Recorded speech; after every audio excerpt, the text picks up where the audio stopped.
नमस्कार मित्रांनो, पूजास रेसिपीजमध्ये तुमचं सर्वांचंच अगदी मनापासून स्वागत आहे।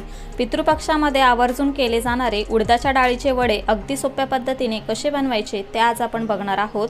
त्यासाठी इथे मी 1 कप उडदाची डाळ रात्रभर भिजवून घेतलेली आहे। ही स्वच्छ धुवायची आहे, त्यानंतर आपल्याला ही भिजत घालून घ्यायची आहे।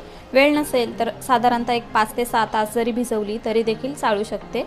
आता आपण ही सगळी डाळ एका चाळणीवरती काढून अर्धा तासासाठी निथळवून घेतलेली आहे आणि पूर्ण अशी कोरडीसर करून घेतलेली आहे।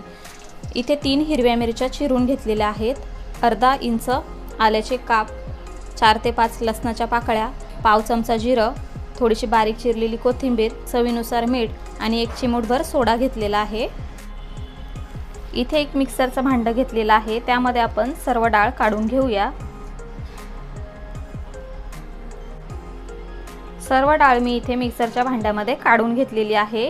लसूण पाकळ्या, आलं, हिरवी मिरची आणि जिरं हे सर्व जिन्नस यामध्ये काढून घेऊया आणि आता आपल्याला यामध्ये पाणी न टाकताच अशीच ही वाटून घ्यायची आहे। तर इथे आपली डाळ वाटून तयार झालेली आहे। हे बघा, पाणी न टाकताच आपण वाटून घेतलेली आहे। आता ही मी एका बाउलमध्ये काढून घेते।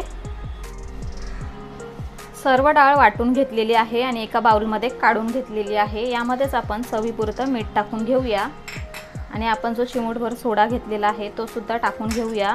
आता हाताने आपण हे जिन्नस एकजीव करून घेणार आहोत आणि 2 ते 3 मिनिटांसाठी ही डाळ अशी फेटून घेणार आहोत थोडीशी, म्हणजे ती थोडीशी हलकी फुलकी होईल आणि आपले वडे सुद्धा खायला छान मऊसूद लागतील, वरतून क्रिस्पी आणि आतून मऊ असे।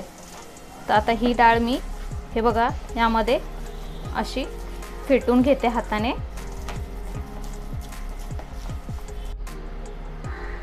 संपूर्ण डाळ मी 3 ते 4 मिनिटांसाठी व्यवस्थित फेटून घेतलेली आहे, त्यामुळे त्याला कलर सुद्धा छान आलेला आहे आणि मिठाला थोडंसं पाणी सुटतं, त्यामुळे ती थोडीशी ओलसर सुद्धा झालेली आहे। जास्त वेळ ठेवली तर जास्त पाणी सुटू शकतं, म्हणून अगदी 5 मिनिटं जरी ठेवून तुम्ही वडे केले तरी देखील चालू शकतं। यामध्येच मी बारीक चिरून घेतलेली कोथिंबीर टाकून घेते आणि ही सुद्धा यामध्ये एकजीव करून घेते।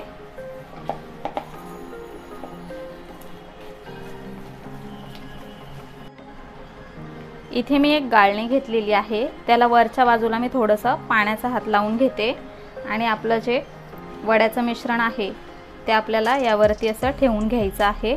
याने वडे एकदम मस्त गोल होतात। हे बघा, जेवढ्या आकाराचे तुम्हाला वडे तयार करायचे असतील तेवढ्या आकाराचं पीठ याच्यावरती घ्यायचं आहे आणि असं गोल लावून घ्यायचं आहे। पुन्हा थोडासा पाण्याचा हात घ्यायचा आणि मध्ये असं एक होल करून घ्यायचं आहे। हे बघा, या प्रकारे आता आपण हे तळून घेणार आहोत। गॅसवरती कढईमध्ये मी तेल गरम करून घेतलेलं आहे। गाळणी आपल्याला अलगद अशी बाजूला धरून उलटी करायची आहे, वडा एकदम अलगद तेलाच्या आतमध्ये पडतो। आता आपल्याला गॅस अगदी मीडियम करून घ्यायचा आहे। लो ते मीडियम गॅसवरतीच आपण हा वडा तळून घेणार आहोत। तर वरतून आपल्याला फक्त हलकंसं तेल उडवून घ्यायचं आहे, जेणेकरून वरच्या बाजूने सुद्धा वडा छान तळला जाईल।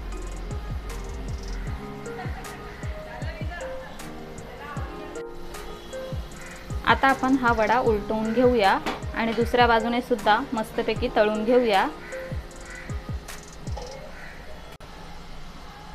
इथे आपला वडा तळून झालेला आहे। आपण आता हा एका प्लेटमध्ये काढून घेऊया आणि उर्वरित सर्व वडे याच प्रकारे तळून घेऊया।